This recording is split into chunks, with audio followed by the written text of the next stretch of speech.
I've actually realized that the biggest thing my parents ever taught me, it wasn't to be a kind person, even though these things are important. It wasn't my work ethic. It wasn't all these things that I originally thought were incredible things that they were able to pass down to me. But it was actually the mindset that they never weaponized their struggles to prevent themselves from overcoming obstacles and achieving success.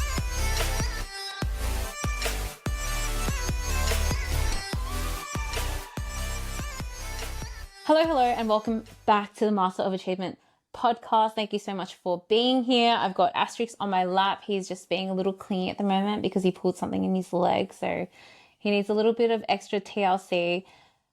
But today I wanted to delve deep into something that I have noticed in very successful people, a common trend, which a lot of people, if you don't notice this, you won't realize what it is. I've studied a lot of successful people and their journeys. They all have one thing in common. They always have some kind of struggle or pain or hardship that they've experienced that they've been able to overcome. And that builds character. It builds all of these experiences and mindset to shape them to be able to be able to then take on even greater challenges. But what I have realized as I've coached so many clients and as I speak to so many potential clients is this is what is actually the difference between those high achievers, those people who go out there and do something and make something of themselves, and the ones that remain stuck and stagnant. So when we have struggles, when we have pains, when we have these experiences that we go through, what I found has been the distinguishing factor is whether or not that person uses that struggle or that pain as a weapon to keep themselves where they are, to stay stuck in that victim mentality. Or you can have the other extreme where they don't even acknowledge that pain or that struggle at all. And so then they're putting so much self-pressure to perform or to achieve or to do some sort of thing without actually acknowledging or absorbing and reflecting on what has just happened. Now, for me personally, as I'm getting a lot older, one of the things that I have really observed about all the things that I've been through is this common topic about using your struggle as a weapon or as motivation. So a lot of you guys may not know this, and I don't think I've shared this story before, but many years ago, I'll say 15 years ago, my parents actually owned a joinery company with my auntie and her husband. And it was a very successful business. And that was a moment in our lives where we were able to have and afford all of these luxurious things at the time. We lived in a 3-story house. That house was, imagine like 100% real timber flooring, a beautiful kitchen. It was just something that no one in our circle or in my friendship group, I would say, or like people just never experienced that level of luxury before. And for us as well, my parents coming from Vietnam and working so hard to even get to that point, it was a really, really huge milestone for them. And we got to experience some really cool things, go on holidays, new car, like beautiful car, all of these really, really cool things. But over time, the relationship really fractured. There was constant arguing, there was constant fighting over work ethic, over hours, all of these things. And even though we had so many things, we had a beautiful house, we got to experience all of these things, my parents were not happy. And my auntie and her husband weren't happy. And so one great thing about my family, as in like my entire family, is we never let business and we never let money get into the way of family. And so my mom and my auntie had a discussion to part ways. My auntie actually bought out my parents their shares and paid them out. And then my parents ended up buying a restaurant in Footscray, Melbourne, not ever having any kind of restaurant experience. Now, if you guys have, if you are, your parents or you are in the food industry, or you know someone in the food industry, you will know that it is a very, very cutthroat place. Like, it is a very tough environment to be in. And I remember, like, I was 16, 17 years old. My parents would wake up at 3 a.m., 4 a.m. to be out at the restaurant to prep all the food. We also had a takeaway and eating component. And at that stage was when one of the restaurants in Footscray had a salmonella outbreak. And so the council was very stringent on food being left out, it only being left out for a certain amount of time. And so I also saw a lot of wastage as well. If food was not eaten, if we didn't sell a certain amount, it had to be thrown out and then recooked again. And so I remember in VCE, for me, it was a lot of going to the restaurant after school, helping my parents, be a waiter or clean, wash the dishes. It's also where I met a lot of international students who worked with us from Vietnam, and was able to teach them English and just have a whole other moment of gratitude and appreciation for how privileged I was as well growing up in Australia. But the restaurant did not do well, and my parents could not afford the mortgage of our 3-story house, and we had to put that up for sale. And then we downgraded to a smaller house. It was like a very old house. There were only 3 bedrooms.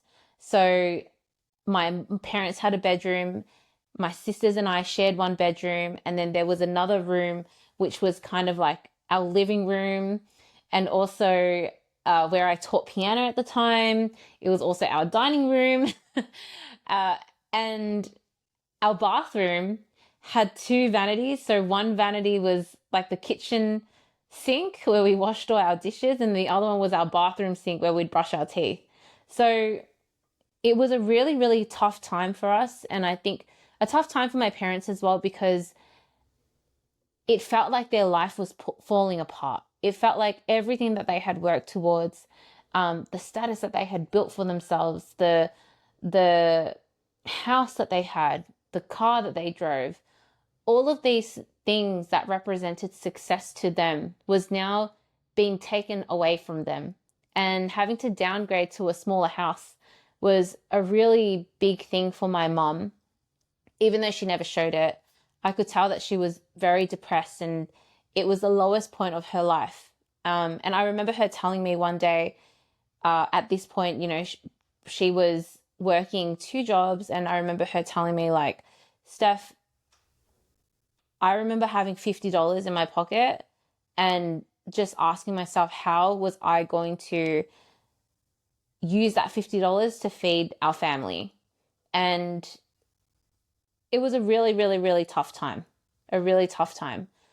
And the hardest thing for my parents was having what they perceived as this downfall in their life, and then seeing my auntie and her husband thrive in their life. They got the big house. They were able to afford the luxury cars. They were able to go on all these holidays. And so it was really hard for my parents to see that, because that was the life that they were living. One thing that, as I'm getting older, I love to reflect on what my parents have taught me. And over this last year, and even over the last month, I've actually realized that the biggest thing my parents ever taught me, it wasn't to be a kind person, even though these things are important. It wasn't my work ethic. It wasn't all these things that I originally thought were incredible things that they were able to pass down to me. But it was actually the mindset that they never weaponized their struggles to prevent themselves from overcoming obstacles and achieving success. They never once used that situation to make themselves feel bad. And it was that resilience, it was that determination to overcome that struggle, to overcome that, like, acknowledge where we've come from and acknowledge what has happened, but also using those struggles as motivation to succeed rather than weaponize has honestly been the biggest lesson and characteristic that my parents have been able to pass down to me. I would say that it's really easy to fall into the trap of then not acknowledging your struggles at all, where any challenging thing that happens, you kind of just ignore it and you keep pushing forward. You keep doing what you're doing and you're not even connected to what you're doing, right? And so there's a really fine balance, a really fine but beautiful balance of not using your struggles as a weapon for self-victimization, but acknowledging it so that you're not using those struggles as a form of self-pressure and negative motivation to succeed. And the commonality between all of these successful entrepreneurs, business owners, or just people who have been able to overcome so much struggle, but still be able to achieve something meaningful in their life, is that they don't let that struggle define them, but rather you let the struggle develop you. So don't let the struggle define you, let the struggle develop you.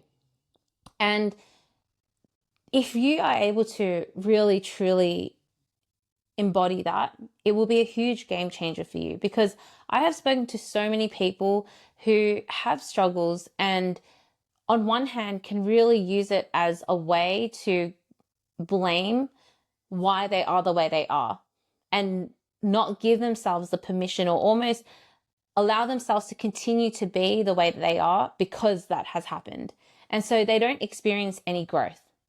On the other hand, I've seen so many people just completely ignore that pain, ignore that struggle, acknowledge that it's happened, but not fully let themselves heal from it, that they're constantly on this masculinity overdrive where they put so much pressure on themselves to perform or to succeed or to achieve a goal. And when they don't achieve those things, they are so hard on themselves. They are so, so, so hard on themselves. And in both forms, you actually stop yourself from growing. Because on one hand, you can't grow if you're never going to allow yourself to grow. And on the other hand, you can't grow from a place of hate. You can only motivate yourself so far from hate and anger until it gets to a point where you've achieved what you've achieved and you still hate yourself. You still feel negative about yourself. And so the balance and the trick that I've seen that I truly believe we all should strive for is that beautiful balance in between, where those struggles have been able to develop us into a person that we are so proud of and that we love, and that allows us to create and achieve goals from such a meaningful place. So if you're feeling stuck or stagnant or disconnected from yourself right now, I want you to take a moment to just allow yourself to observe yourself, but also ask yourself, in what ways have your struggles, have your pain been able to take you or develop you or make you the person that you are today? But also, in what ways or how often do you refer back to those things? It could be, oh, I'm like this because my parents were like this. I'm like this because this happened to me. Someone was being mean to me here. Someone bullied me here. Someone discriminated against me here. I was treated like absolute crap at work. Whatever that pain or that struggle moment is, how often do you refer back to it as a way of not actually facing the work that you actually need to do? Because the reason why you are stuck and stagnant is that you keep referring back to those struggles and you use it as a weapon in your toolbox to stop you from growing. Because you can overcome it. Those struggles don't have to define who you are, but they get to develop who you get to become. And that's the beautiful thing. On the other hand, in what ways are you denying the amount of pain and hurt and struggle that it left in your life? In what ways is it continually negatively driving you and motivating you to do what it is that you think you need to do? And how you can determine that is the constant negative talk that you feed yourself to achieve the goal or to motivate. The constant disappointment that you feel in yourself, even though you've been able to achieve the goal that you wanted or worked so hard for. All of those things are little signs that we are using our struggle as a weapon. We are using the struggle as a weapon rather than a beautiful moment to actually develop ourselves. And that's what I've realized. The high achievers, the successful high achievers, the successful business owners, the successful people who exist so fulfilled, so content, so happy, yet so ambitious, so driven. Those people have found such a beautiful balance in their lives. It's something that I can proudly say I've been able to experience and finally gotten to a place of in the last 6 months.